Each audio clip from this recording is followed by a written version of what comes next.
친구들 안녕! 추석 잘 보내고 왔지요? 우리가 반팔을 입고 만났었는데 어느덧 쌀쌀해져서 긴팔을 입는 가을이 되었어요. 우리 친구들 감기 조심하고 코로나도 조심하고 우리 곧 건강한 모습으로 만나요. 자, 그럼 오늘도 신나게 하나님께 예배를 드려볼까요? 다 같이 두 손 모으고 두 눈 감고 마음을 모아서 기도할게요. 항상 함께 하시는 하나님, 오늘도 하나님을 잊지 않고 예배드릴 주의를 허락하시니 감사합니다.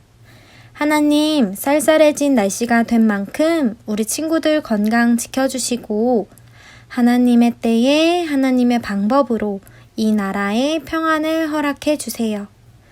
오늘의 예배를 통해 하나님을 만나길 소망합니다. 우리 친구들과 선생님들 기억하여 주시고 한 명 한 명 찾아가 안아주세요. 예수님의 이름으로 기도드립니다. 아멘! 그러면 이제 우리의 신앙을 함께 고백할게요. 다 같이 시작! 나는 전능하신 아버지 하나님 천지의 창조주를 믿습니다. 나는 그의 유일하신 아들 우리 주 예수 그리스도를 믿습니다. 그는 성령으로 잉태되어 동정녀 마리아에게서 나시고 본디오 빌라도에게 고난을 받아 십자가에 못 박혀 죽으시고 장사된 지 사흘 만에 죽은 자 가운데서 다시 살아나셨으며 하늘에 오르시어 전능하신 아버지 하나님 우편에 앉아 계시다가 거기로부터 살아있는 자와 죽은 자를 심판하러 오십니다. 나는 성령을 믿으며 거룩한 공교회와 성도의 교제와 죄를 용서받는 것과 몸의 부활과 영생을 믿습니다. 아멘!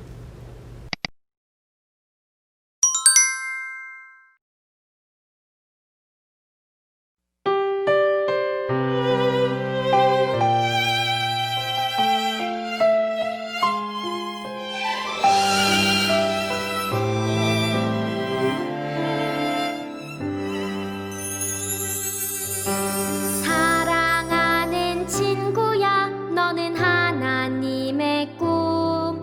하나님은 너를 사랑해. 소중한 친구야, 나도 너를 사랑해. 주님이 너를 사랑하듯 땅을 지으시고 하늘 펼쳐주신 하나님의 놀라운 꿈. 꽃의 향기보다 빛난 별들보다 아름다운 너를 향한 꿈. 이 세상 무엇보다 소중하고 소중한 너를 사랑해. 나는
복음의 통로 오예 오예 오예 난 예수님 전하는 전도자 나는 그리스도의 편지한 이 복음의 통로 오예 오예 오예 예수님 전하는 전도자 나는 그리스도의 편지 나는 그리스도의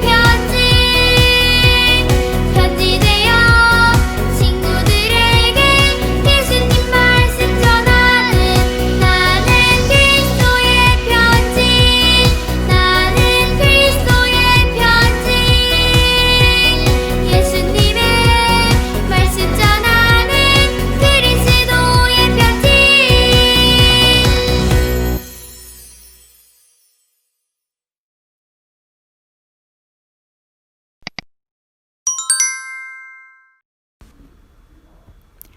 오늘의 말씀은 요나서 4장 2절 하반절 말씀입니다. 우리 다 같이 한 목소리로 크게 읽어봐요. 시작! 주께서는 은혜로우시며 자비로우시며 노하기를 더디하시며 인애가 크시사 뜻을 돌이켜 재앙을 내리지 아니하시는 하나님이신 줄을 내가 알았음이니이다. 요나 4장 2절 하반절 말씀. 아멘. 사랑하는 주님, 주님이 항상 지켜주셔서 한 주도 무사히 보내게 해주시고 다시 주님 앞에 놓여 예배드릴 수 있음에 감사드립니다. 모두 주님의 은혜입니다. 이 시간 함께 하셔서 저희들에게 평안의 기쁨을 주옵시고 주님의 따뜻한 손길로 우리들을 만져 주옵소서. 매주 고생하시는 전도사님과 선생님들에게 큰 은혜를 내려주세요. 행복한 교회 아동부를 주님이 보시기에 좋은 모습으로 이끌어 주세요. 우리 모두 전도사님 말씀에 경청하게 하시고 하나님의 사랑을 만끽하게 해주세요.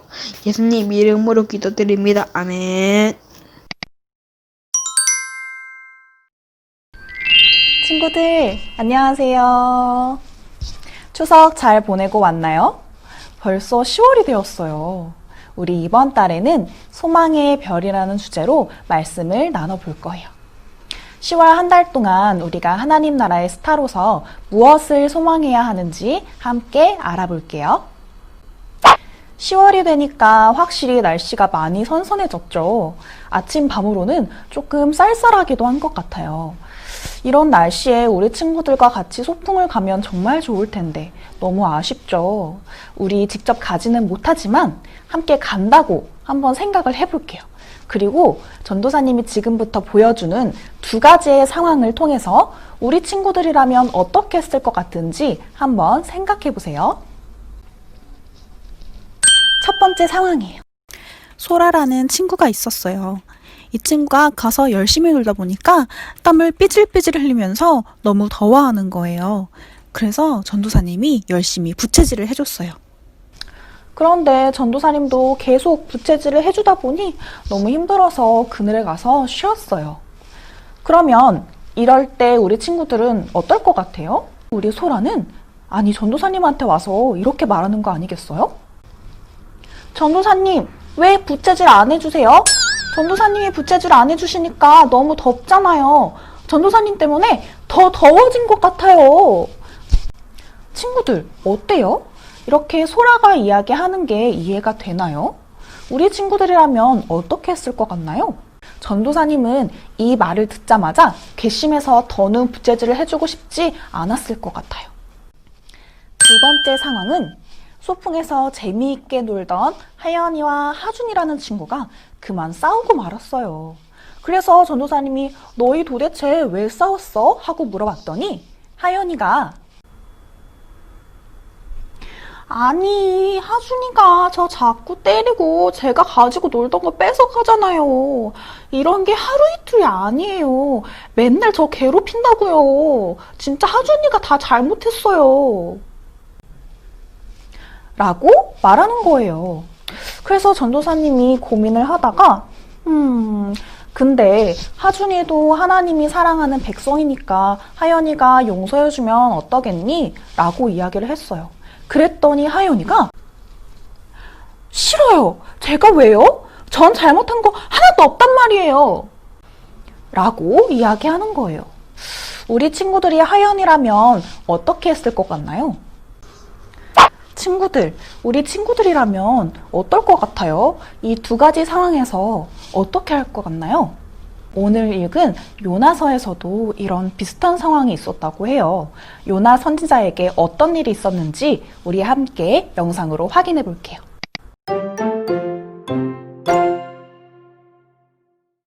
하나님께서 요나에게 니느웨 사람들에게 하나님의 말씀을 전하라고 말씀하셨어요.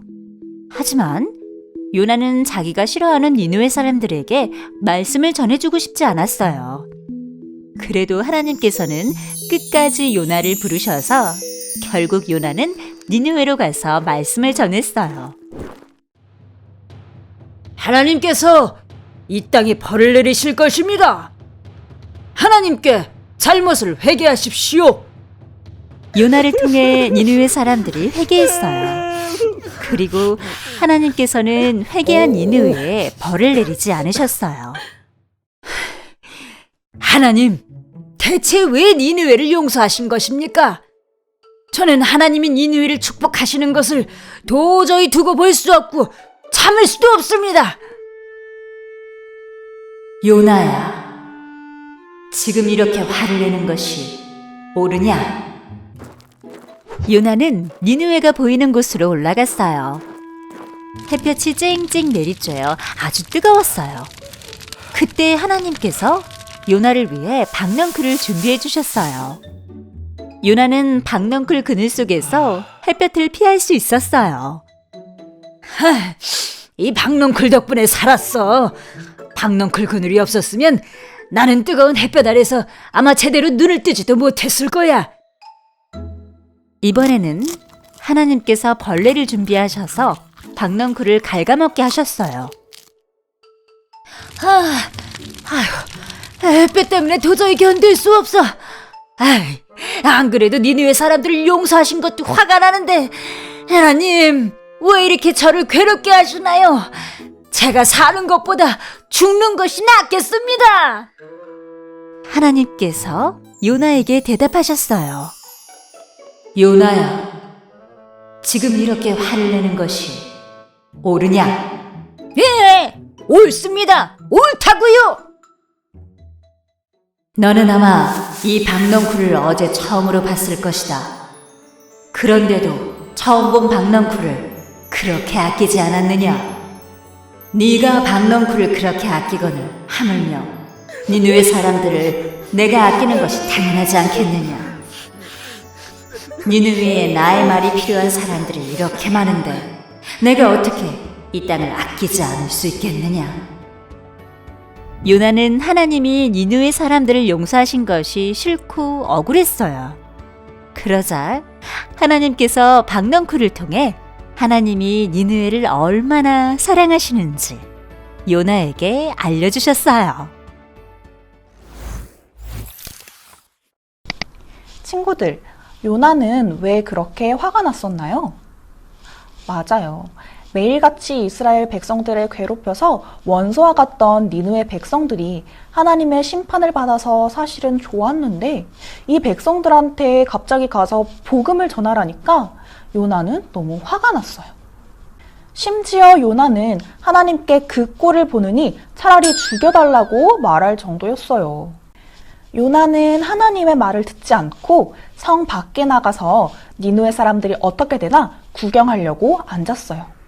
말도 안 듣고 떼도 쓰고 화도 낸 이 요나인데 하나님은 요나가 더워하자 박넝쿨을 준비해서 덥지 않게 해주셨어요. 그리고 그 다음 날엔 그 박넝쿨을 모두 없애셨죠. 그랬더니 요나가 어떻게 했나요? 맞아요. 하나님께 화를 냈어요. 너무하신 거 아니냐면서 차라리 죽여달라고 하나님께 떼를 쓰며 화를 냈지요. 그랬더니 하나님께서 요나에게 뭐라고 말씀하셨나요? 잠깐 마음을 주었던 박넝쿨이 사라져도 이렇게 힘들어하는데 내가 직접 창조한 저 니느웨 백성들을 보는 내 마음은 어떻겠느냐? 하고 이야기하셨지요. 친구들, 우리 주변에는 여전히 하나님을 모르고 하나님을 멀리하며 살아가는 사람들이 굉장히 많아요. 그 사람들이 나의 친구일 수도 있고 나의 가족일 수도 있겠지요. 그런 사람들을 바라보는 하나님의 마음이 어떠실까요? 하나님은 지금도 여전히 그들이 하나님의 품으로 돌아오기를 기다리고 계신답니다. 그들이 하나님을 다시 사랑하고 하나님을 만나기를 꿈꾸고 계세요. 비록 그들이 하나님을 오랜 기간 멀리 했더라도 전혀 상관이 없어요. 하나님은 우리를 너무나 사랑하셔서 우리가 다시 회개하고 하나님께 돌아온다면 언제든 다시 받아주신답니다. 그러니 우리 친구들은 어떻게 해야 할까요? 아까 소라처럼 화내야 할까요? 아니면 하윤이처럼 싫어요 하고 이야기해야 할까요? 아니죠. 먼저 하나님의 마음을 품게 해달라고 기도해야겠어요. 하나님은 때때로 우리가 이해할 수 없고 하고 싶지 않은 것들을 말씀하실 때도 있어요. 그 이유를 우리가 다 알 수는 없지만 그 시간을 통해서 우리는 분명히 하나님께 더 가까이 다가가고 성장하는 시간이 될 거예요. 그럼에도 그렇게 하나님께서 말씀하시는 것을 하기란 참 어려워요. 그렇기 때문에 우리의 마음을 앞세우기보다는 하나님의 마음을 품게 해달라고 기도하는 게 필요해요. 그러니 우리 먼저 하나님의 마음을 품게 해달라고 함께 기도해봐요. 그러고 나서 내 마음이 준비가 되었다면 이제 내 이웃을 위해서 기도해요. 그리고 충분히 기도했다면 그 이웃에게 가서 하나님의 복음을 전해요. 분명 복음을 전하는 게 어렵고 힘든 일이지만 내 이웃을 내 몸과 같이 사랑하라고 하신 예수님의 말씀을 기억하면서 우리 함께 노력해봐요. 그러면 분명히 이 어려운 과정을 거치고 나면 분명 우리 친구들은 한 단계 성장해 있을 거예요. 그리고 하나님과도 더 가까워질 거예요. 뿐만이 아니라 하나님께서 주시는 큰 기쁨까지도 누릴 수 있을 거예요. 친구들, 오늘의 말씀처럼 내 이웃에게 하나님의 사랑과 복음을 전하는 우리 친구들이 되기를 간절히 소망할게요. 우리 친구들 함께 노력해 볼 수 있겠죠? 아멘? 좋아요. 우리 함께 이 마음을 모아서 결단의 기도 드릴게요. 두 손 모으고 두 눈 감고 마음을 모아서 하나님께 기도할게요. 우리를 너무나 사랑하시는 하나님, 오늘은 나뿐만이 아니라 나의 이웃도 하나님께서 사랑하는 백성이라는 것을 배웠습니다. 하나님, 먼저 내가 하나님의 마음을 품을 수 있게 해주세요. 그리고 나의 이웃을 위해 기도하고 하나님의 복음을 전하는 내가 될게요. 그렇게 하나님을 기쁘게 하는 하나님 나라의 백성으로서 살아갈게요. 사랑하는 예수님의 이름으로 기도드립니다. 아멘.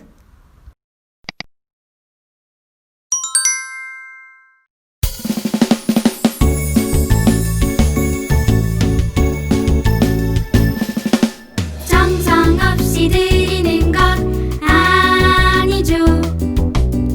아낌없이 드리는 것 좋아요. 나의 마음과 정성 다해 주님께 즐거이 헌신해요. 주님처럼 나의 마음과 정성을 다해 즐거이 헌신하며 아낌없이 드리네. 나의 마음과 정성을 다해 기쁜 마음으로 주께 드려요. 하나님, 오늘도 온라인으로 하나님께 예배하며 전도사님 말씀도 잘 듣게 하시니 감사드립니다. 저희들이 코로나19 때문에 오랫동안 어려운 가운데 있지만 하나님 은혜 가운데 잘 지내도록 지켜주시니 감사합니다. 아직도 생활하는 여러 가지 면이 자유롭지 못하고 힘이 들지만 하나님께서 인도해 주실 것을 믿으며 잘 견디도록 저희들을 지켜주세요. 늘 우리와 같이 하시는 하나님 은혜에 감사드리며 저희들이 하나님께 헌금합니다. 기뻐 받아주시고 늘 하나님 은혜 안에 살아갈 수 있도록 인도해 주세요. 감사드리고 예수님의 이름으로 기도드립니다. 아멘.